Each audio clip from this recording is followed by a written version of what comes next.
Chughtai lab का और सेहत से आगे का ये सेगमेंट है, तो आपकी सेहत के बारे में हमने बात करनी है। क्यों? क्योंकि सेहत का शोबा ऐसा है जिसके अंदर बाकी शोबों की तरह तेज़ी के साथ तब्दीलियां आ रही हैं। एक तरफ तो नए नए इलाज आ रहे हैं, तो नई नई बीमारियां भी किसी से पीछे नहीं है। नए नए वायरसेस और नए नए वेरिएंट्स जो है ना, वो हमारी ज़िंदगियों का हिस्सा बनते जा रहे हैं। And at the same time नई रिसर्चेज आ रही हैं।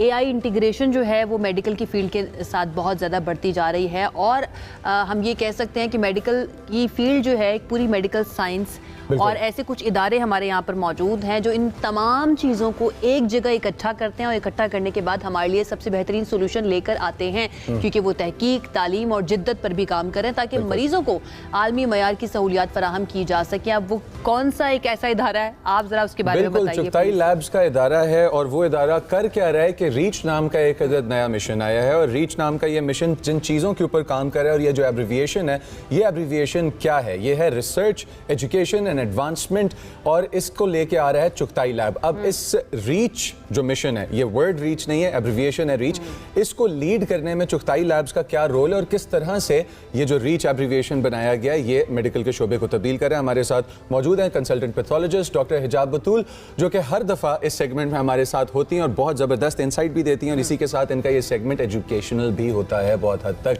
तो अस्सलाम वालेकुम एंड गुड मॉर्निंग डॉक्टर साहिबा, कैसी हैं आप? वालेकुम सलाम, आई एम गुड, आप कैसे हैं? ज़बरदस्त मैम। अच्छा, रीच पहले तो बताइएगा कि ये है क्या, ये abbreviation, what each acronym in it stands for, और चुगताई लैब जो है क्या रीच करना चाहता है रीच के थ्रू? जी, तो ये हम लोगों ने डिपार्टमेंट रिसेंटली लॉन्च किया है। REACH department, R for research, E for education, A for advancement, C for collaboration and H for health care. अब इसकी ज़रूरत क्यों पेश आई है हम लोगों को रीच डिपार्टमेंट बनाने की? क्योंकि अक्सर आप देखें इंस्टीट्यूट्स में रिसर्च के नाम से डिपार्टमेंट्स होते हैं, लेकिन आगे एडवांसमेंट, कोलैबोरेशन वगैरह इस तरह से नहीं होता। मैं एक रिसर्चर हूँ, डॉक्टर होने के साथ साथ भी मेरी काफ़ी पब्लिकेशंस है, लेकिन जब मैं पब्लिकेशंस करती हूँ, देखती हूँ, और अपने बच्चे हैं हमारे जो यंग डॉक्टर्स हैं, वो जब रिसर्च करने के लिए आते हैं, तो मैं देखती हूँ कि रिसर्च का इम्पैक्ट पाकिस्तान में वैसा नहीं है जैसा इंटरनेशनल स्टडीज़ में आप देखेंगे। कोई भी बड़ी स्टडी आप उठा के देखें तो वो इंटरनेशनल होगी। पाकिस्तान का नाम बहुत कम आता है, लेकिन बहुत कम देखने में आता है। इसकी वजह फिर हम लोगों ने डिग आउट की कि ऐसा क्यों है, हमारे बच्चे बाकी लोगों से पीछे ना रह जाएं, या अगर रह रहे हैं तो इसकी क्या वजह है, उसके लिए चुगताई लैब को क्या करने की ज़रूरत है। इसके लिए हमारे पास एक बहुत प्लस पॉइंट था। मैं आपको ये बता रही हूँ कि ये हम लोगों ने लॉन्च क्यों किया ये वाला डिपार्टमेंट। एक पॉइंट हमारे पास जो बड़ा प्लस पॉइंट था वो ये था कि चुगताई लैब का नेटवर्क पूरे पाकिस्तान में है। एक अच्छी रिसर्च करने के लिए हमारा जो डेटा होता है वो बहुत ही एक इम्पैक्टफुल डेटा होना चाहिए, बड़ी पॉपुलेशन के ऊपर मबनी होना चाहिए। यानी कि मैं ये ना कहूँ कि मैं एक छोटी कॉलोनी में बैठी हूँ, यहाँ के मरीजों का ये डेटा है तो इसका मतलब है ये एप्लीकेबल हो सकता है बाकी दुनिया के ऊपर भी। ऐसा नहीं है।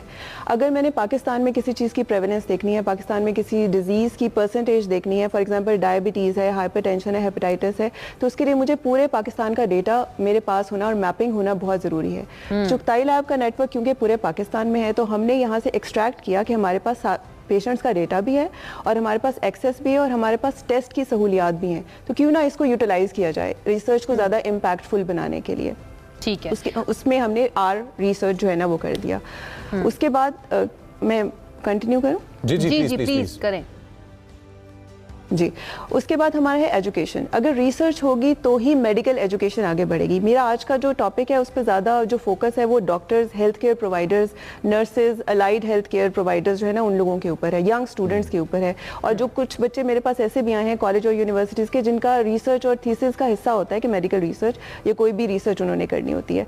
अब उसको इम्पैक्टफुल बनाने के लिए एक ऐसा मैं कोई चीज़ निकालूँ कि जिसका कोई फ़ायदा भी हो लोगों को। सिर्फ बराए नाम मैंने एक पेपर लिख देना, आर्टिकल लिख देना नहीं। मैं क्या अपने पाकिस्तानी लोगों के लिए कुछ कर रही हूँ, कोई उनके लिए इम्पैक्टफुल चीज़ कर रही हूँ, क्या मैं कोई नई मेडिसिन को ट्राई कर रही हूँ, तो ये बहुत इंपॉर्टेंट है। अच्छा डॉक्टर साहब, मेरा उसके बाद एडवांसमेंट, बड़ा इंपॉर्टेंट सवाल मेरा है। डेफिनेटली बहुत बड़ा डेटा चुगताई लैब के पास होगा क्योंकि पूरे पाकिस्तान के अंदर इसके सेंटर्स मौजूद हैं। डेफिनेटली तो ये नेचुरल ही है कि इस तरह का कोई रिसर्च सेंटर बना लिया जाए। इस डेटा को कोई भी ले सकता है यहाँ पर आने के लिए या रिसर्च करने के लिए, या फिर चुगताई लैब के साथ मिलकर ही स्टूडेंट्स को या बच्चों को या डॉक्टर्स को अपनी पब्लिकेशंस के लिए काम करना पड़ेगा या रिसर्च करनी पड़ेगी? क्योंकि लोगों का डेटा, उसकी प्रोटेक्शन भी बड़ी इंपॉर्टेंट होती है। इम्पॉर्टेंट होती है, बिल्कुल। इसमें पेशेंट कॉन्फिडेंशियलिटी सबसे ज़्यादा इंपॉर्टेंट है, सबसे ज़्यादा। हम उसको वेव ऑफ, फॉर एग्जांपल अगर आपने मेरे पास टेस्ट कराने आई हैं तो मैं ये नहीं कहूँगी कि जी आयशा ने ये टेस्ट कराया था, उसका ये रिजल्ट है, इसका मतलब मैं कॉन्फिडेंशियलिटी ब्रीच कर रही हूँ।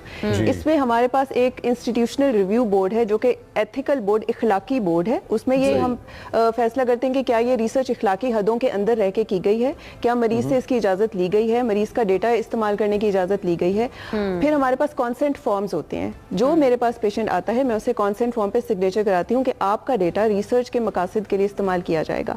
अगर वो उसके ऊपर साइन करता है तो उसका डेटा इस्तेमाल किया जाएगा। अगर वो कहता है कि नहीं मैं नहीं करवाना चाहता, बिल्कुल आपने मेरी इन्फॉर्मेशन देनी, तो उसका हम लोग उसमें नहीं डालते। हमारा हर रिपोर्ट के साथ ये लिखा होता है कि इसकी कॉन्सेंट है हमारे पास या इसकी कॉन्सेंट नहीं है। ये मुश्किल से हमने इसको इम्प्लीमेंट किया लेकिन कर दिया है, क्योंकि हम कोई बहुत रेयर डिजीज का पेशेंट आए मैं बाद में मौजूद हैं, क्योंकि समटाइम्स अगर हम इंटरनेशनली देखें तो डेटा प्रोटेक्शन के लिए बहुत ज़्यादा काम किया जा रहा होता है और लोगों का मेडिकल की जो पूरी हिस्ट्री है उसको बहुत ज़्यादा प्रोटेक्ट करके रखा जा रहा होता है। अच्छा, ये इदारा लॉन्च अभी हुआ है तो फिर कंसेंट फॉर्म अभी से लॉन्च किए गए हैं या फिर पहले जो डेटा मौजूद था उनको भी इस्तेमाल किया जा रहा है? देखिए, चुगताई लैब में जो हम पोस्ट ग्रेजुएट ट्रेनिंग डॉक्टर्स ही कराते हैं, रिसर्च तो शुरू से हो रही है। जब से चुगताई लैब में रिसर्च शुरू से हो रही है, हर रिसर्च प्रोजेक्ट के लिए कॉन्सेंट ली जाती है, हर रिसर्च प्रोजेक्ट के लिए कॉन्सेंट फॉर्म होता है। अगर मैंने रिसर्च नहीं ली, वो अनएथिकल रिसर्च, कॉन्सेंट नहीं ली, वो अनएथिकल रिसर्च होगी और वो कहीं पब्लिश नहीं हो सकती। I am bound by different journals, national और इंटरनेशनल, के मैंने पहले एविडेंस देना होता है कि इन मरीजों की कॉन्सेंट मेरे पास है। अगर मैं वो एविडेंस नहीं दूंगी, मेरे ऊपर भी बैन लग जाएगा कि ये रिसर्चर ठीक नहीं है और मेरी पब्लिकेशन नहीं हो सकती। बिल्कुल। अच्छा डॉक्टर साहब, कुछ चीज़ें हैं कि जिनके ऊपर रिसर्च बहुत ज़रूरी है और उनमें से वैक्सीन इंजरीज एक वो पार्ट है कि जिसके ऊपर रिसर्च बहुत ज़्यादा ज़रूरी है। अब अगर हम वैक्सीन इंजरीज को लेके बात करते हैं तो क्या हमारे पास इम्यूनोलॉजिकल प्रोफाइल्स हैं पेशेंट्स की, इतना बड़ा सैम्पल साइज़ हमारे पास है कि इस चीज़ पे काम किया जा सके, या मोटिवेशन है चुगताई लैब की इस तरह के एरियाज़ को टच करने की और इसमें इंडल्ज करने की, और क्या रीच इसमें अपना पार्ट प्ले करेगा? जी बिल्कुल। इसका जो एडवांसमेंट है, जो पार्ट है, उसमें सबसे ज़्यादा हम फोकस इस बात पे करते हैं कि कुछ टेस्ट तो हमारे पास हैं, कुछ की ज़रूरत है। अब इम्यूनोलॉजी, सीरोलॉजी, ये वैक्सीन की इम्प्लीमेंटेशन, एविडेंस, इसकी ऑथेंटिसिटी, ये बहुत बड़ा काम है। इसके लिए चुगताई लैब का जो इम्यूनोलॉजी डिपार्टमेंट है वो बहुत वास्ट है। इसमें ऑटो इम्यून डिजीजेस और जो इम्यूनोलॉजी के लेवल्स हैं, अगर आपने वैक्सीन कराई है, आपका एंटीबॉडीज़ किस लेवल पर आई हैं, क्या आप इम्यूनिटी आपने अटेन की है या नहीं की, आप रिकवरी के लेवल पर हैं या अभी आप डिजीज़ के लेवल पर हैं, वो हमारे पास अल्हम्दुलिल्लाह सारा सिस्टम मौजूद है। अब भी मैंने अगर कोई वैक्सीन लॉन्च की है फॉर एग्जांपल पाकिस्तान में, तो उसके लिए एक नाम होता है क्लिनिकल ट्रायल्स, यानी मैंने ट्राई करना है कि ये क्लिनिकल जो चीज़, नई चीज़ आई है, टेस्ट आया है, क्या वो मरीज के लिए नुकसानदेह तो नहीं है, नुकसानदेह ठीक है नहीं है, सेफ हो गई, क्या काम कर रही है कि नहीं कर रही, मैंने वैक्सीन किसी पे लगाई है, क्या उसमें एंटीबॉडीज आई हैं या नहीं आई। फॉर एग्जाम्पल जब कोविड की आई थी, हमने बहुत रिसर्च की थी, हमने 15,000 डॉक्टर्स का को वैक्सीन लगाई थी और उनका फिर हमने डेटा कलेक्ट किया था कि उनमें एंटीबॉडीज बिल्कुल बेसलाइन के ऊपर कितनी थी, क्या किसी को एक्सपोजर था या नहीं था, 2 हफ्ते बाद कितनी थी, 2 महीने बाद और साल बाद कितनी थी। तो ये तो हम लोगों का बहुत अच्छा सिस्टम बना हुआ है कि क्लिनिकल ट्रायल, यानी कि किसी भी चीज़ को ट्राई, वैक्सीन के ट्रायल करने के लिए पूरा प्लेटफॉर्म है, इम्यूनोलॉजी डिपार्टमेंट है और पेशेंट्स को हम लोग शुरू से एंड तक टेस्ट करते हैं। That's great. अच्छा डॉक्टर इजाब, इन द एंड ये बता दीजिए कि वो तमाम स्टूडेंट्स या रिसर्चर्स जो चुगताई लैब के साथ, रीच के साथ मिलकर अपनी रिसर्चेस करना चाहते हैं, वो कैसे कॉन्टैक्ट कर सकते हैं? बिल्कुल। अब ये इसको डिपार्टमेंट को वजूद में लाने का सबसे बड़ा मकसद था कि हर आए दिन बच्चे, स्टूडेंट्स, यंग डॉक्टर्स हमारे पास आते थे। आपको स्क्रीन में थोड़ी देर में नजर आ जाएगा, एक ईमेल एड्रेस भी आपको नजर आएगा और एक फ़ोन नंबर भी नजर आएगा जो कि रीच ऑफिस का है।